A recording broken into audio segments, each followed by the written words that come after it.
Welcome to EMP English Hub Podcast. We are very happy that you are here with us again, and in today's episode we are going to practice a long and detailed beginner English conversation that will help you feel more confident in real-life situations. Hello Jenny, today I would like to talk about something very important because I have a job interview next week and I feel both excited and nervous about meeting the manager and answering many questions in English. Hello Eric, that is wonderful news. And even though job interviews can feel stressful, they are also a great opportunity to show your skills, personality, and confidence in a professional environment. I want to prepare very carefully for this interview by reviewing common questions, practicing my answers aloud, and learning how to introduce myself clearly and confidently. That is a very smart idea because preparation helps reduce anxiety and allows you to speak more naturally instead of feeling confused during the conversation. I think the interviewer will ask me to introduce myself, so I am practicing a long introduction where I talk about my education, my previous work experience, and my future goals.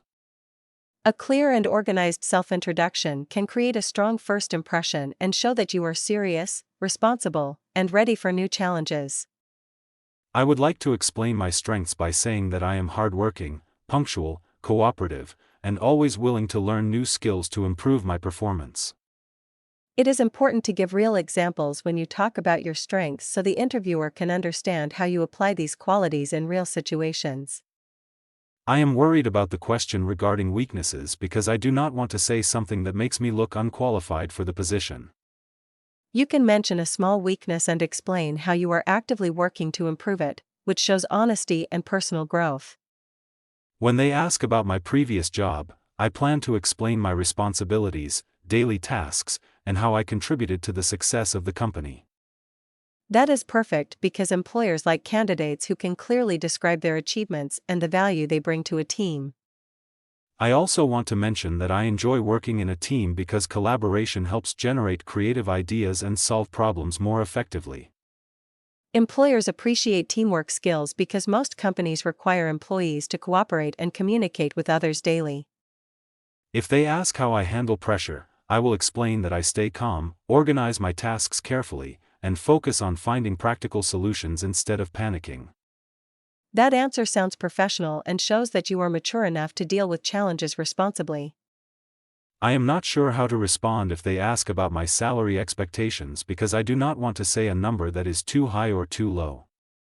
You can say that you are open to discussion and interested in a fair salary based on your skills, experience, and the company's standards. I learned that it is good to ask questions at the end of the interview, so I am thinking about asking about growth opportunities and training programs. Asking thoughtful questions shows that you are interested in the company and serious about building a long-term career there.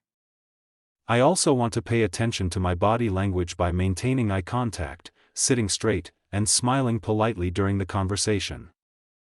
Positive body language can communicate confidence and professionalism even before you start speaking. Choosing appropriate clothes is another important detail because I want to look neat, clean, and professional on the day of the interview. Dressing professionally shows respect for the company and demonstrates that you take the opportunity seriously.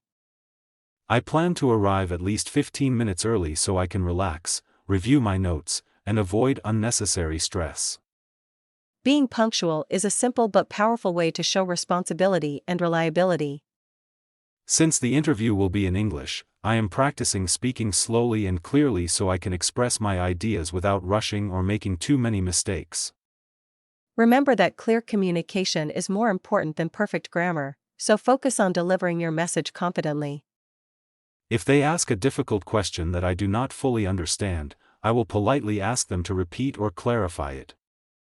That is completely acceptable and shows that you care about giving accurate and thoughtful answers. At the end of the interview, I would like to thank the interviewer sincerely for their time and express my appreciation for the opportunity. Ending the conversation politely leaves a positive final impression in the interviewer's mind. After the interview, I am thinking about sending a short thank you email to show professionalism and gratitude. That is an excellent idea because it reinforces your interest in the position and keeps communication open. If I do not get the job, I will try not to feel discouraged and instead see it as a learning experience for future interviews. Every interview helps you gain confidence and experience, so even rejection can be valuable for personal growth. I believe that maintaining a positive mindset will help me perform better and leave a strong impression during the interview. A positive attitude can influence your tone of voice, facial expressions, and overall confidence. Thank you so much for listening to this episode of EMP English Hub Podcast. We truly appreciate your dedication to improving your English with us. If you found this job interview conversation helpful and want more long beginner practice episodes, please subscribe to our channel and support us by sharing it with your friends. Thank you for listening, thank you for subscribing, and goodbye. Thank you for listening, thank you for subscribing, and goodbye.